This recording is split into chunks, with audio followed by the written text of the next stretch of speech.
1979 সালে Ayatollah Ruhullah Khamenei ইরানে বিপ্লবের নেতৃত্ব দিয়েছিলেন। উলাইয়া আল ফাকি নীতিকে তিনি রাজনীতিতে নিয়ে আসেন। এর আগে এই ধারণাটা মূলত ধর্মীয় নেতাদের মধ্যে সীমাবদ্ধ ছিল। সব শিয়া স্কলাররা অবশ্য রাজনীতিতে এই নীতির প্রয়োগের ব্যাপারে একমত নন। যেমন ইরাকের নাজাফের গ্র্যান্ড আয়াতুল্লাহ আলী সিস্তানি এই আদর্শকে রাজনীতিতে ব্যবহারের বিরোধী।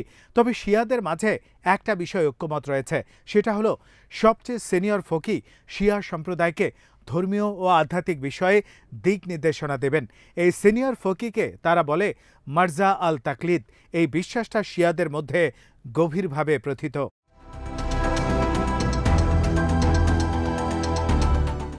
খামেনিকে যদি সরিয়ে দেয়া হয় তাহলে কোম সেমিনারি থেকে নতুন নেতা এসে সে জায়গা নেবেন।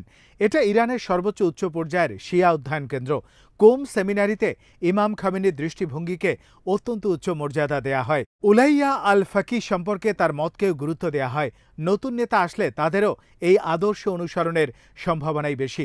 খামেনিকে সরালেই এই ব্যবস্থা সরে যাবে না। ইসলামী প্রজাতন্ত্র ইরানের আদর্শিক ভিত্তি কোনো একক ব্যক্তির উপর নির্ভরশীল নয়। ইরানের বিভিন্ন প্রতিষ্ঠান ও শিয়া ইসলামের আদর্শের গভীরে এর শেকড়। একজন নেতাকে সরিয়ে দেয়া হলেও এই ব্যবস্থা থেকে একই ধরনের বিপ্লবী চেতনার ধারকরা উঠে আসবে।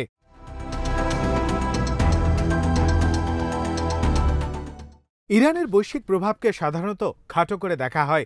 দেশের সীমানার বাইরেও বহু জায়গায় ইরানের আদর্শিক প্রভাব রয়েছে, সেটা অন্য বহু দেশের নেই।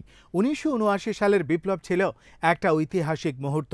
এটা শুধু ইরানিদেরকে নয়, বরং সারা বিশ্বের শিয়া সম্প্রদায়কে প্রভাবিত করেছিল।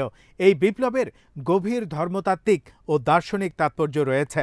এই আদর্শ বৈশ্বিক রাজনীতি, বিশেষ করে মুসলমানদের রাজনীতিকে পাল্টে দিয়েছে।